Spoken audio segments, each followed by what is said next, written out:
Hello, everyone. This is the latest episode of the Fitness Reborn podcast. My name is Sean from Renaissance Fitness Personal Training, where we put movement ahead of workouts. And my guest today is Dennis Timpanaro. He's a co-founder and CEO of Gotivation, motivational training on health and fitness. So Gotivation, obviously a offshoot of the word motivation here. Which is very clever name, yeah. Yeah. Motivation tends to dog us a lot, and those of us who try to stay committed to health or really anything, health, job, chores, whatever. So that is a big ugly word to a lot of us. So we've got someone here who might have kind of hacked it or mastered it. I'd like to talk to them and pick their brain. So Dennis, thanks for coming on, man. Good morning. Sean, really appreciate you having me. And I think hacking it might be a little generous, but we definitely got some tips and some ideas that we've cobbled together here. So happy to help, man. Yeah, cool. So, all right, Gotivation. So we've already kind of touched on where that really comes from. So dive into it a bit deeper. So what is Gotivation all about? Yeah, Gotivation is the mental side to health and wellness. So you've probably heard this before, right? Getting healthy is 80% nutrition, right? What you're putting in your body, rough numbers, 20% exercise and fitness, how you're taking care of it, how you're moving, how you're activating it. But it's really 100% mental, right? You can have those two pieces, but if your head's not in the game, if you can't stick through the ups and downs or learn or grow, it doesn't matter what the other two are. So we focus on that mental piece to help you stay motivated and dedicated to whatever it is you want to do to get healthy. Okay, so it's all about the mental energy that you put into something here. It really is, yeah. It's all the motivation. And I think there's a lot of misnomers about motivation. It just depends on who you ask. I often tell a story about when I was first starting this company, I interviewed 3 fitness coaches. So I'm like, all right, I want to learn, why are people motivated? What works? What doesn't work? And the first one says to me, hey, motivation is, I don't know if I could swear on this show, motivation is total BS. Small bits. Total BS, right? It's not real. It's a bunch of like memes and quotes online. It doesn't matter. It's not important at all. I'm like, okay, that's pretty harsh, but that's your point of view. Interesting. The next one I talked to, she had like the reverse, 180 degrees apart from that. Motivation is what gets me out of bed. It's my reason for existing. It drives me. It keeps me healthy. I share it. And I was even more confused, right? Because you had 2 very opposite opinions. And the last woman is just a little sarcastic. She's like, I thought that's what you were supposed to be figuring out yourself, man. So I went back basically to square one and say, I have no idea what this is. I don't know why I'm motivated. I don't know why other people are motivated or not. What actually is it? So we dug into the science of it. We read a lot. We researched. I work with psychologists, work with personal trainers, and again, tried to distill what are the pieces of motivation that are unique and are going to help us out. And there were 2 really big things we discovered. Maybe I'm slow to the party, but at least discovered for us, right? So Sean, the first thing is motivation is unique. It's different for everybody, right? What drives you, what drives your audience is probably gonna be different than what drives me and keeps me going. And that's really important, right? Because we're all unique. So motivation is unique too. The second piece, which is probably even more surprising to me, is that motivation is not will, it's skill. It's skill. So if something's a skill, generally what does that mean? Something you've practiced and repeated many, many times. That's it, right? Yeah. And it changes exactly how you think about it. Because if it's a skill, you can learn it, you can practice it, you can get better at it. It's not just luck. It's not a meme. It's not lightning bolt of energy. You can actually flex and learn this skill. It's all a mental mindset, right? So those 2 things really kind of shaped it, my understanding of motivation, and helped us realize we can really help people learn this skill and get better at it.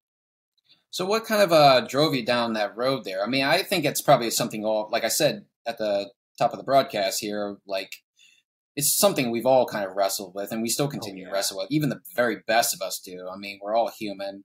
We all, run into roadblocks. We all get sick. We all get depressed or deflated. Some of us are better at fighting through it than others. But it's something that just kind of like nags at all of us here. So, but you kind of took it a step further and you went down, well, you took your curiosity and you went down a very specific road. You did interviews, you talked to psychologists, you talked to trainers.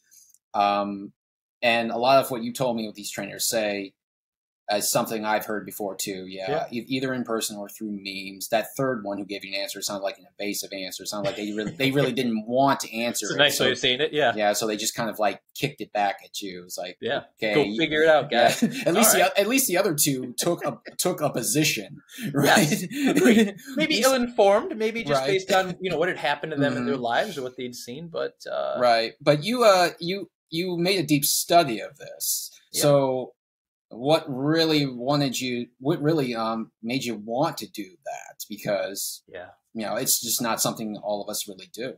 No, I don't think most people would quit their day jobs with a Mm-mm. family and burdens and say, "I want to go start a new business about this wild idea that I have that we can help Right. people stay motivated."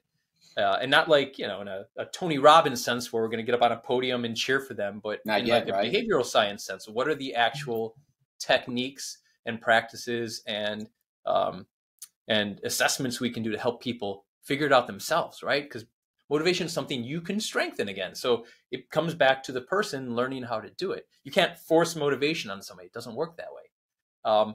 But the long story short is I was at a corporate job, really, I guess most people would be very happy to be there. It paid well. I had a great team, good friends, a lot of prospects. And, I got kind of tired of that routine. I think a lot of people have the same story. They get tired of that routine. But particularly for me, I had been training for what I thought was going to the Olympics. So I picked up archery, which is a very niche, kind of random sport. Maybe quarter life crisis is probably the easiest way to say it. So I really wanted something to do for myself again. I was working all these hours and I said, I need to figure out how do I have something for me, not just, a career and a job. So I picked this up. I got good training. I practiced really hard. I put a lot of hours into it and went to the first Olympic trials. This was back in the early teens. And I was shooting pretty well. And I thought maybe I had a chance to get to the next round, right? There's lots of cuts as you go to the Olympics. And I did a terrible job, right? I Mm-hmm. choked. I was very tense. I was nervous. All the things you'd expect of a, very new, probably too much pressure on himself, junior athlete like me, trying to go get after this. And I was distraught, man. I went from practicing maybe 20 hours a week on top of my job to not wanting to get out of bed, not training, not going to the gym. And as the story goes, I saw this commercial. It was a Michael Phelps commercial, which is ridiculous to think about that this happened. And he had just kind of gotten in trouble, for doing just normal human stuff. I think he was smoking a little bit, having some fun, right? He was one of the winningest Olympians of all time. You deserve to go relax.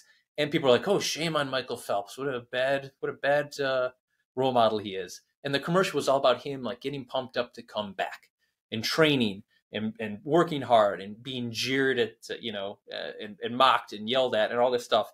And it just got me so excited that even after being cut, this was now in the wintertime, I got up out of bed the next day, 5 a.m. I go down to my garage, my cold garage in the wintertime in the Midwest, like where we're both Mm-hmm. from, and I start practicing again. And I said, what, when I had a chance to digest, I'm like, what just happened that got me so energized to get back after this crazy goal and this big failure, in my mind at least, to get going. And I did. I kept going again. I ended up getting a world ranking, a US ranking. I'm not a champion by any means, but I did really well and I continued to progress even years later. So that led me to want to study motivation, create Gotivation, and learn as much as I can. Because I said, this is pretty cool if we can figure out how it works. So, yeah, you touched on the archery. So I did read an art. I read an article that was on your website. It was Sure. very, very boldly titled "Why Your Goals Suck."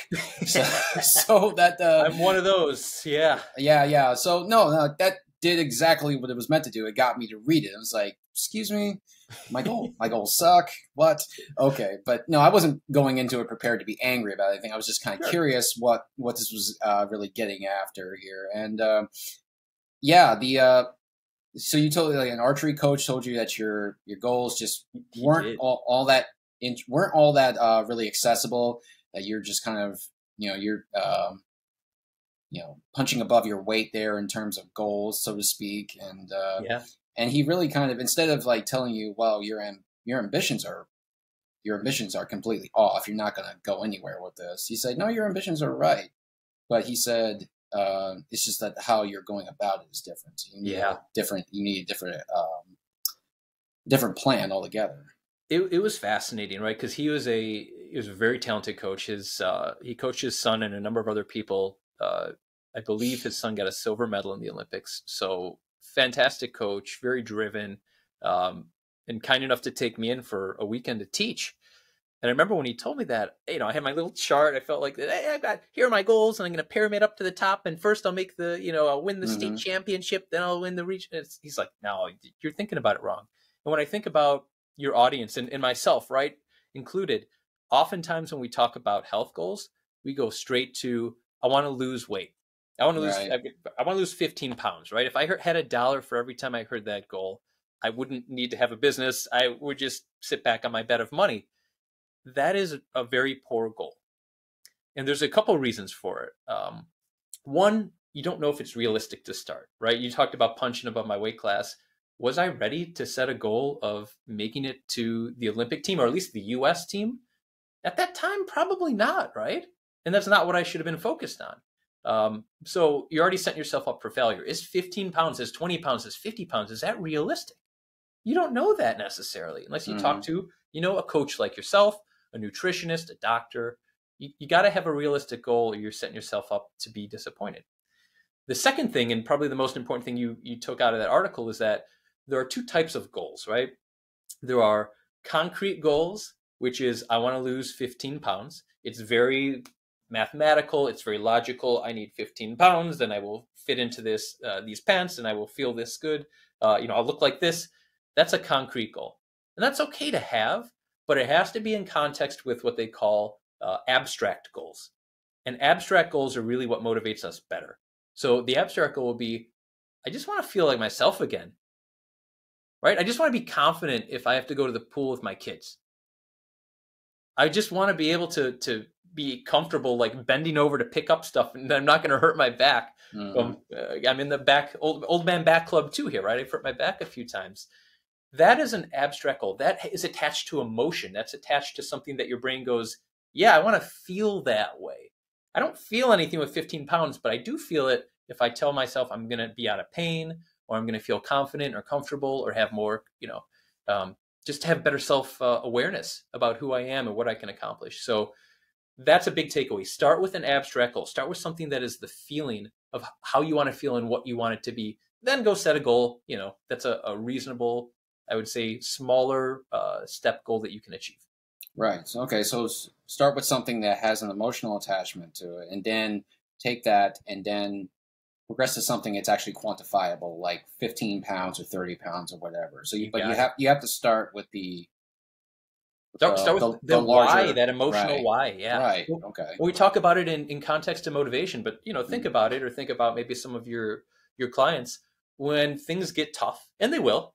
You talked about it, right? Motivation and life goes up and down all the time. It could be a great week at work, could be a miserable week. The kids could be sick and home, or they could be having a great time at school. It could be sunny out like it was 2 days ago and 80 degrees in Chicago, or now it's 31 and snowing, right? Yeah. And if you think it's going to be steady or consistent at this point in life, you're missing it, right? It's going to be up and down. You won't fight. You won't stay motivated and driven for your goal if it's only a concrete goal. You got to have that emotion and that reason behind it to keep you going. Gotcha.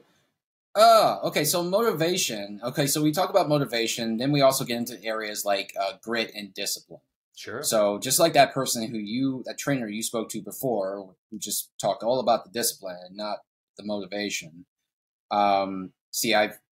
You can't help but run into that, especially if you're in social media at all. You see that everywhere now. It's like, it is the thing to say now. It's like, motivation is just absolute garbage, and I know it's the discipline that carries you over. And to some degree, I agree with that message. I mean, I do kind of like the Jocko Willink, discipline is freedom, that kind of thing.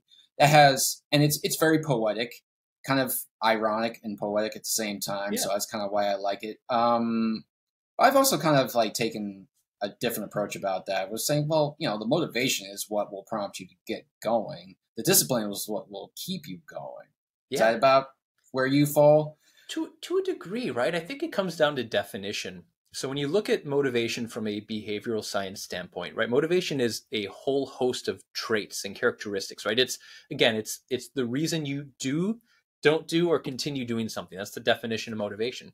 So when people say motivation, gets you started, yes, and it can keep you going if you know what it is and you know how to strengthen it. People kind of, I think their definition trails off a little too quick there.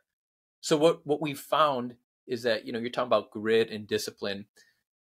People generally gravitate to a different type of personality, right? So we talked about motivation being unique. So what we found is that there's these kind of groups of traits, these groups of characteristics that people fall into. And we call them motivational personalities. Okay. So we have a little assessment you can take, and you get a free motivational personality to figure out which one you are. But we found that there's 4 main types, and they have those different traits and they have those different characteristics to figure out what is it that really motivates you. Because it's going to be different than somebody else. Someone might be really driven to get up at 5 a.m. and get after it, and that grit and that passion and that energy behind it. And there are other people that are not driven at all by that. That's the antithesis for them. It's like, oh my God, if you make me get up at 5 a.m. in the cold, I am never going to exercise. I am certainly not making a shake. That's not for me. So we try to help people figure out which of those 4 personalities they fit into, so they can then pair up better with what is going to drive them. Gotcha. So just out of curiosity, what personality do you fall into out of those 4 categories? Yeah, I'll share all 4 too, right? In case people want to try to figure it out. Again, you can go on and take the quiz and get it for free. But I'm a partial perfectionist. Okay. So think of a partial perfectionist as work hard, play hard. I'm going to maybe eat clean, really, really disciplined through Monday through Friday, and then have a bunch of drinks on the weekend and totally ruin it, right? Or I'm going to have a really clean breakfast and lunch, but then I'm going to go have a sleeve of Girl Scout cookies after dinner. But that's me, right? It's kind of these 2 extremes. But I know I'll get back to it, whether I take a day off or a week off or a month off, kind of like you saw in the archery story. Mm-hmm. That's part of who I am. I have these cycles. And that keeps me motivated. It keeps me energized to know I can both have the hard work and also the enjoyment and that relaxation in life. So that's partial perfectionist in a nutshell. The second one is called a disciplined doer. So disciplined doer is motivated by schedules, by routine, by details like note-taking and apps and the metrics, like how are they scaling against everybody else. They want to process. They want to process and they want to see progress. They're very disciplined in that sense. If you kind of come at them with hey, maybe on Tuesday, we should try something different, or I'm not really sure. What do you think? They'd be like, just give me the plan and put it on my calendar. Let's do this. What are we waiting for? So a different approach, right? Right. And there's pros and cons to everybody, right? There's not like one right way to be. We're all humans. The next up is self-controlled spectator, not just a clever name. So self-controlled spectators, they are driven by having that control, right?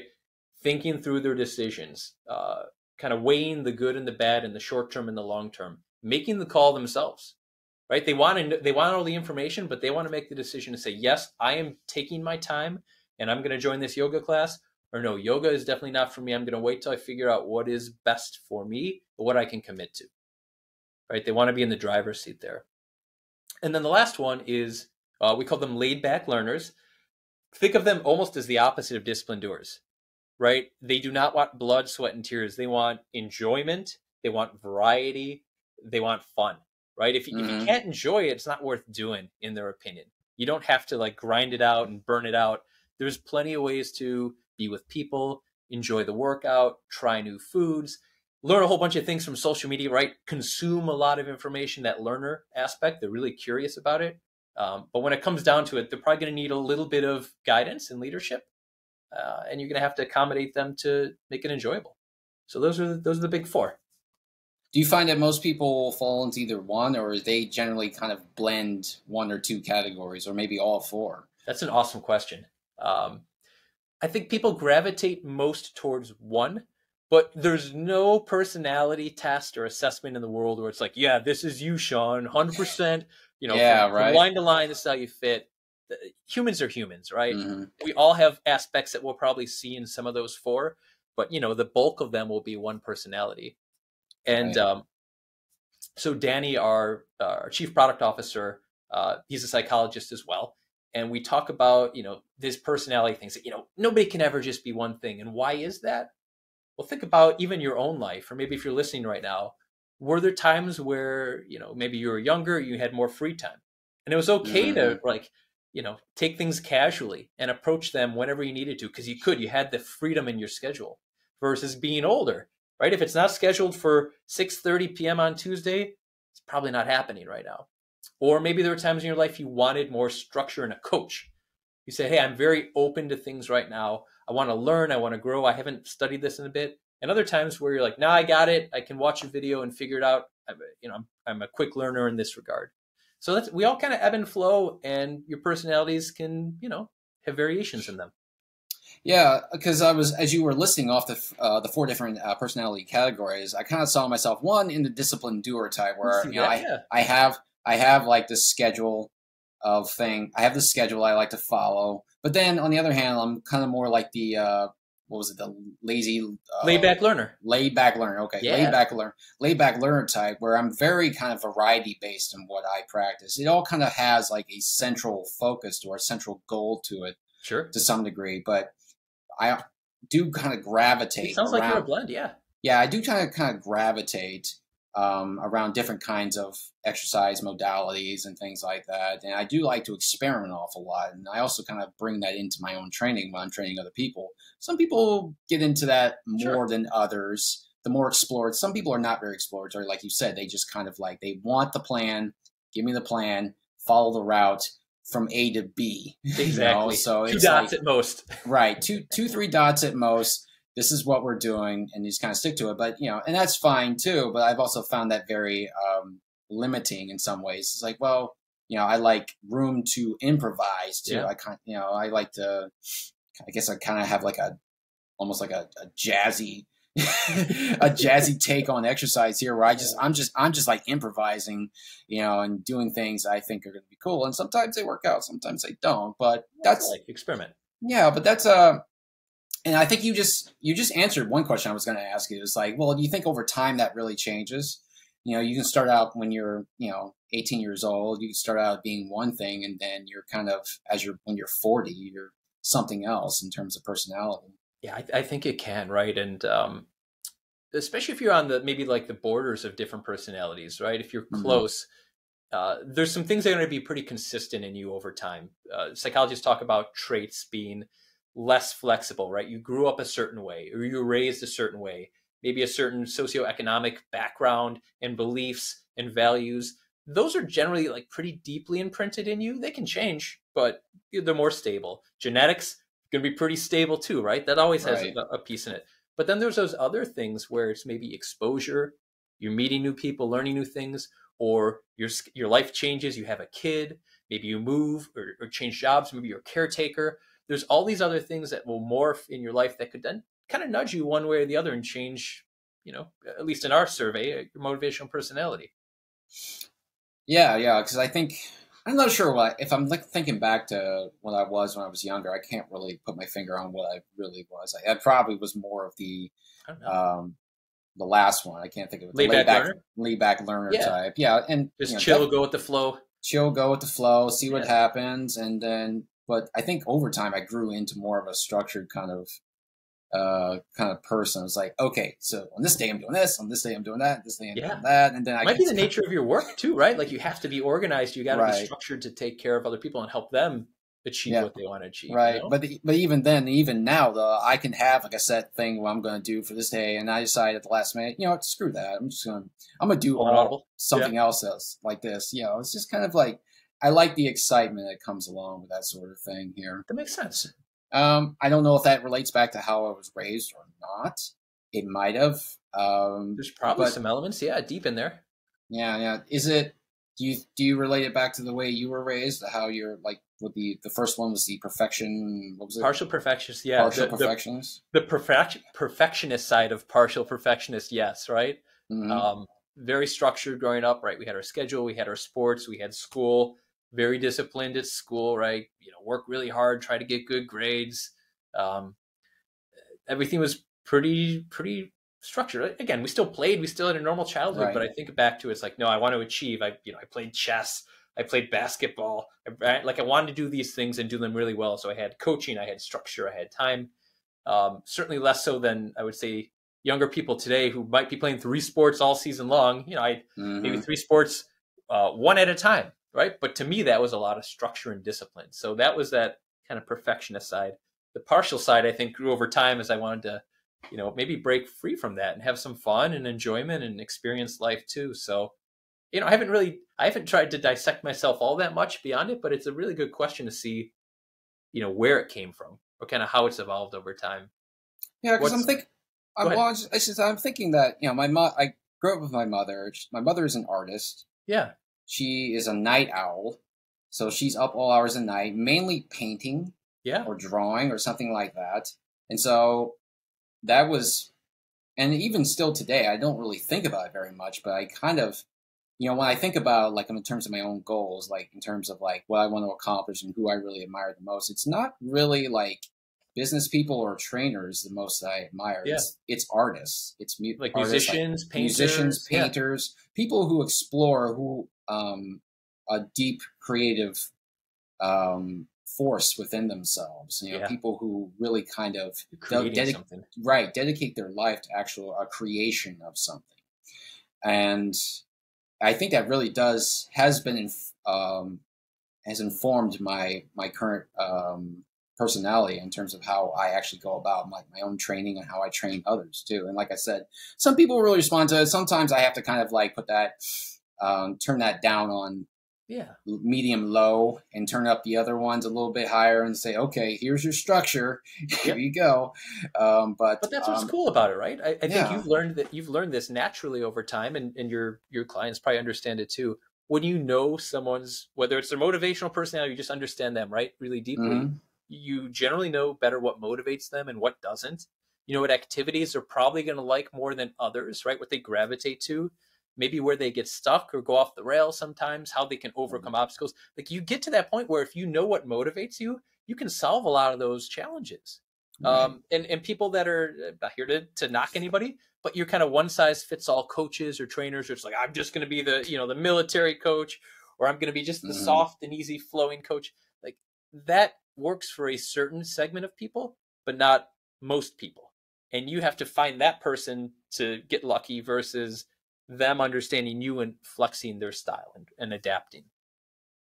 So, all right. Let's see.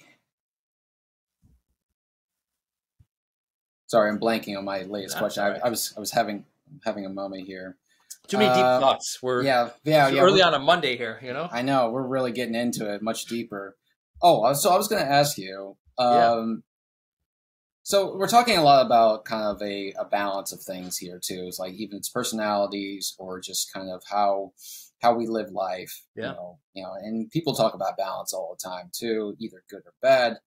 And but do you think I've kind of heard both ways on this too? It's like people want to avoid extremes, but then I've heard but from some people it's like, well, I mean, you can be balanced, but you can also be extreme at sometimes, and that's actually a good thing. So what are your thoughts on that? Do you think extremes are something that should be avoided for the most part? It's complicated because I already think of 3 or 4 different examples that point different ways. In general, so I guess my general philosophy is leverage your strengths. Mm-hmm. Right. And I know that doesn't necessarily mean an extreme thing, but leverage your strengths. We actually call out your strongest trait in the report. We call it your superpower. So it's like, do you have a really deep self-control, or do you have a lot of grit, or an internal locus of control, or life throws you lemons, you make lemonade, you make the best of things. We actually recommend you play to those strengths because they're going to help you get through challenges better than what maybe you're not as strong at or your non-go-to, right? Some people say, hey, you got to have willpower to stick with. You got to have that grit and determination. But if that's really low for you, yeah, you can work on it. Take your time and strengthen it. There's activities, there's techniques. But right now, why don't you use what you're best at? So again, our philosophy is work towards your strengths. However, that said, there are probably periods where going a little more extreme can help. Just not for long. Let me give an example here. So there's a spectrum called the fear of failure, need for achievement. in psychology. And it's not very complicated. It's just kind of a line. And there's achievement on one side and fear on the other side. Some people are very driven by achievement. You want likes on social media. You want people to give you compliments. You want to win a medal at a race, or, look in the mirror and see your abs. That's a drive for some people. Other people on the other end of the spectrum are driven by fear. I don't want to get an F on that test. Like, I would be mortified. I don't want to go onto the beach and have people looking at me in this condition, right? I don't want to have to go to the gym and not know how the equipment works. Or I don't want to make a healthy meal for my family and have everybody say, this tastes like garbage, right? They're terrified of fear. So they do everything they can to avoid that bad situation, right? They're going to learn, they're going to grow, they're going to get coaching, they're going to do it privately, whatever they need to. Both of those are extremes, right? You're at different ends of the spectrum. For a little while, either one is good. If you really have to avoid something bad in your life that could actually hurt you, yeah, you should have a fear of that. You don't want to die. Okay, so if you really need to get going and you need to start, walking around the block once a week, that's a good motivation to keep going. Now, there's a dark side to that too, right? So fear of failure leads to burnout over time. You could be scared of something for a while and really work hard to avoid, again, I don't want to go back to the hospital, right? Or I don't want to go to the beach and feel embarrassed to be there. And you work really hard towards it. But it's such a narrow-minded negative reinforcement that it'll burn you out. And a lot of people that are very fearful give up and they don't come back. So I guess what I'm saying is, in limited quantities, maybe in short bursts, that extreme take in one position or the other can help you. But again, in normal life, the balance and the most motivation is in the middle. Having a healthy fear of failure, right? Doing things that are going to take care of you. You don't want the bad, but also being driven and being happy about your achievements. You lost one pant size, or you finished a charity 5K, which is the first time maybe some people have done that. That's the real balance that you need. So so say, for example, that heart attack who scares someone into actually getting into shape. Yeah. That's the motivation. Okay. It's fear-based. Yep. I don't want to have another heart attack. Doc already cracked my chest open once. I don't want it done again. Keep them out of there. Yeah. Let's keep it nice and close. Yeah. Let's keep it together. Right. So, but that, you're saying, in the long haul is not going to keep you going, because eventually, 6 months goes by, a year goes by, you haven't had another heart attack. And so your fear of it starts to diminish. And so it's not going to keep you going. So at some point you have to hit a marker where it says, okay, now I'm not scared so much anymore. Now I just want to win. Yes. Now I'm feeling better about my accomplishments, right? It's not just that the fear is gone. But hey, look, I also now, instead of just walking up and down the stairs, I could walk around my block one time. Mm-hmm. That's a big accomplishment. And we talk a lot about, I guess I'm segueing a little bit here, about micro goals. So in Gotivation, we teach people micro goals. We believe in them. People are busy, but also it has a huge purpose. Micro goals are like the smallest building block of a goal you can have. So instead of saying, like I did when I made my mistake about goals of, I want to go to the Olympics, my micro goal should have been like, I want to go find a coach. I just want to go online and find a coach today. And if I found a coach and called them and said, can I get a lesson?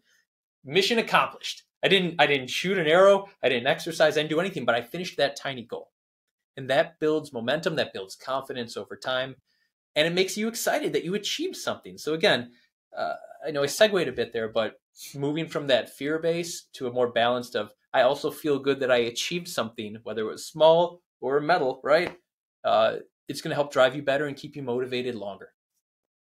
So when someone signs up for a Gotivation, let's say someone who's listening to this right now, they go to the website, which I'll put in the show notes here, and they'll see what it is.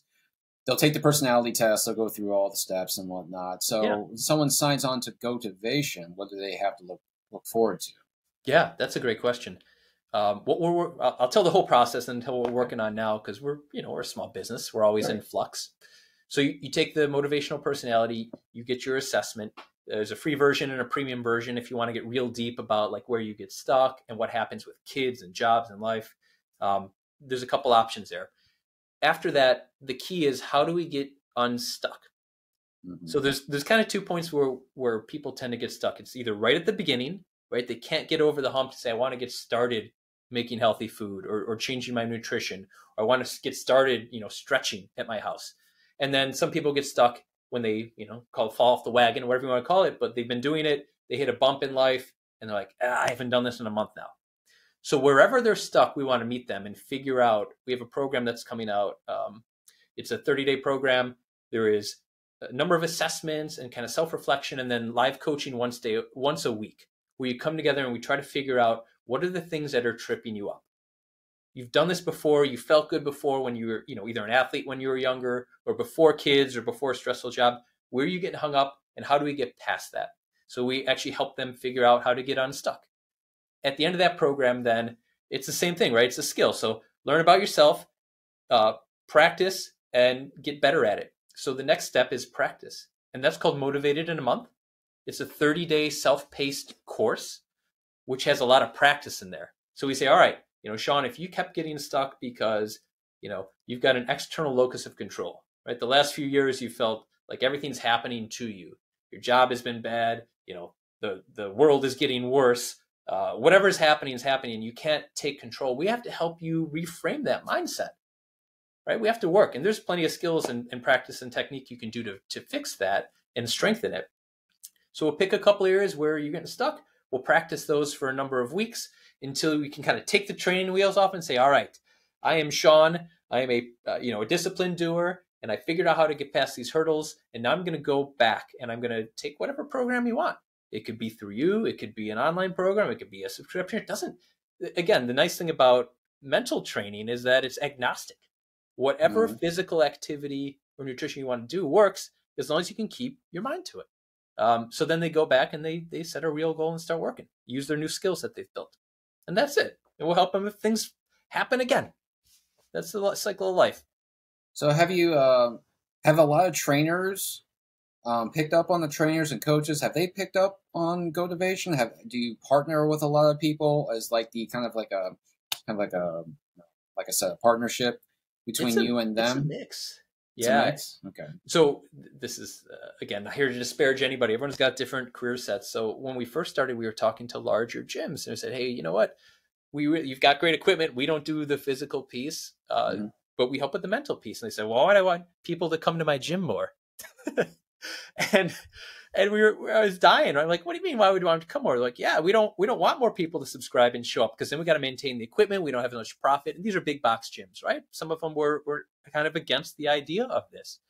Okay. And what we learned is over time, coaches like yourself, Sean, or there's other trainers we partner with. There's like local studios that we work with. They have a more invested approach to their clients. They say, of course I want them to get healthy. Of course they want them to show up. My success is dependent on their success, not just how many times did the elliptical machine get used this week. And they've really caught on to it because they see the value in helping their clients, and the clients see the value in having that additional aspect to their training through their studio or gym. So it's weird, man.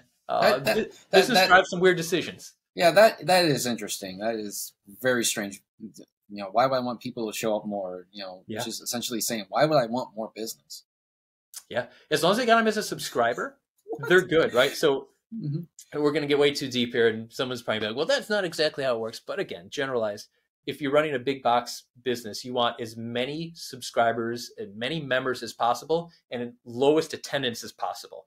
So you've got monthly income coming in, and you've got the least overhead costs to maintain your equipment, to staff your gym, to have lease space and size. So again, like I get it from a business standpoint, but that's not what I'm about. That's not what you're about. Like it's just the wrong audience for us. We found people that want to do this. Yeah. Right. So you found like individual trainers who are more kind of taken with this message rather than like the more corporate model gyms. Yes. Okay. Yeah, individual trainers, maybe small studios, small gyms. Those are the type, I'd say, on the like the trainer, the coach side. Those are the ones that have really taken to it and get it.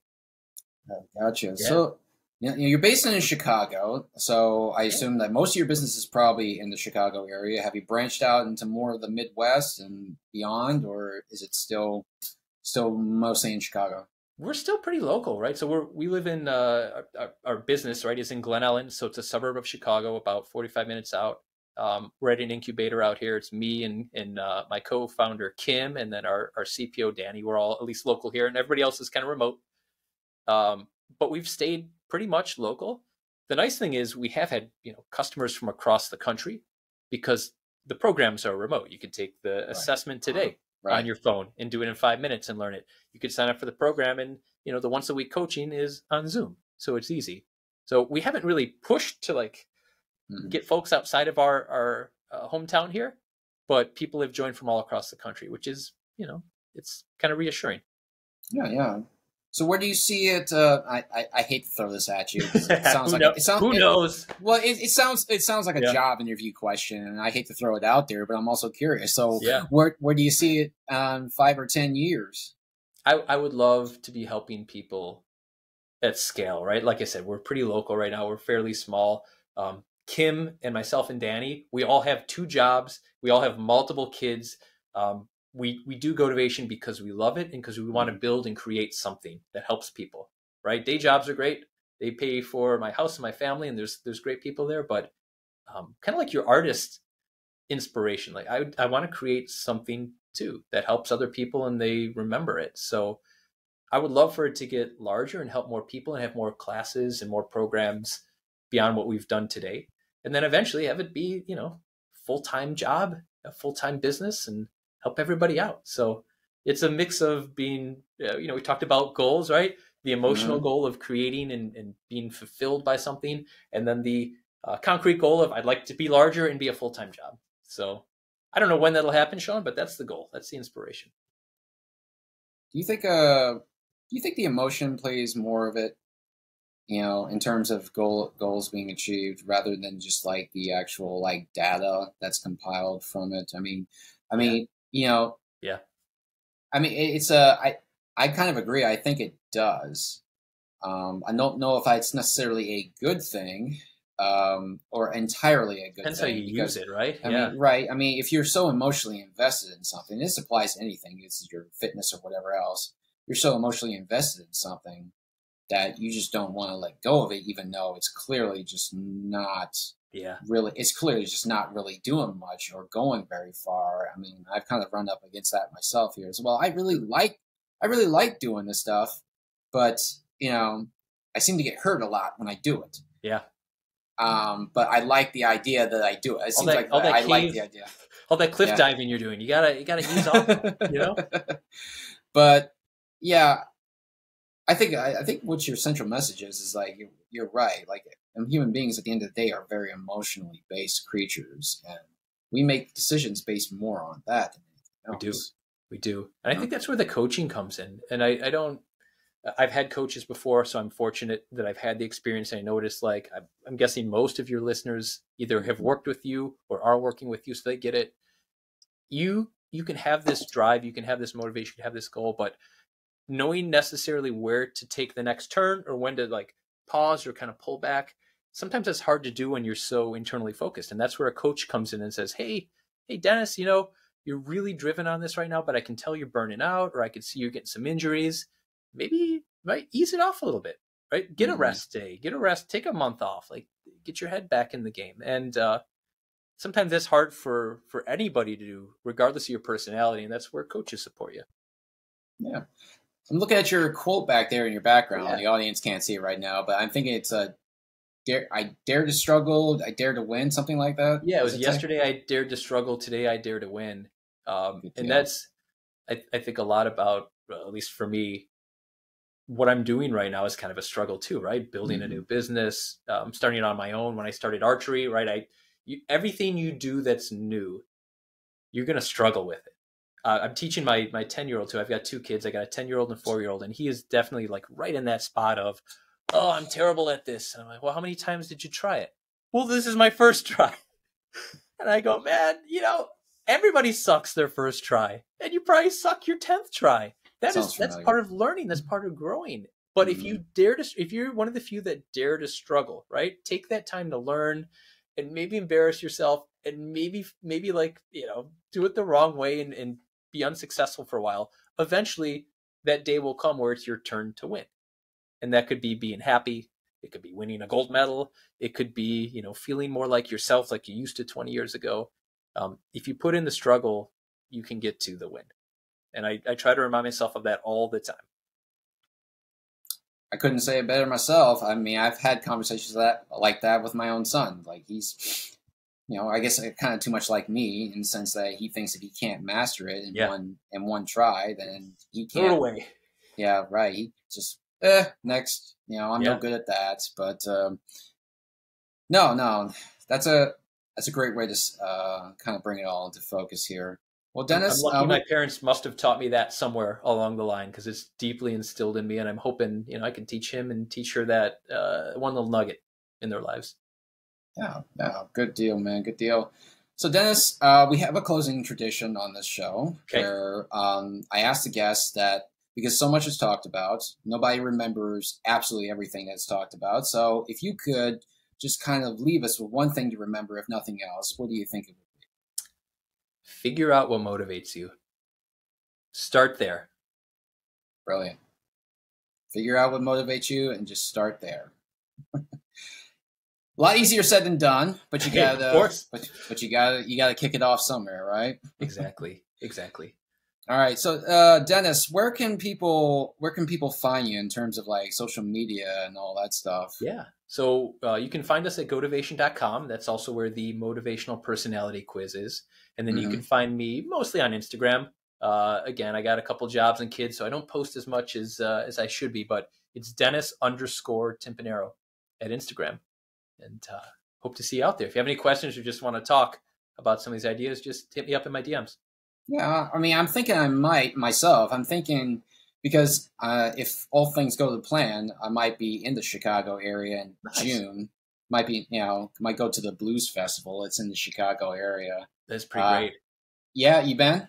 I have. It's been a long Yeah, time though, but I have. yeah. Yeah.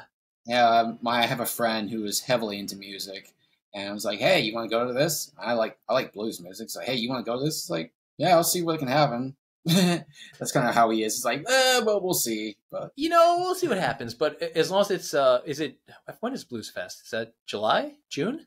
June, yeah. June. Yeah. Well, it should not be snowing at that point. So Well, it's hopefully not. worth the journey. Not I think today, we should but we should yeah, all be worried if it does. But I don't know. I mean, maybe I'll drop by wherever your office is and just kind of meet you in that'd be person. awesome, man. We could grab a smoothie, hang out and But talk, get some sun.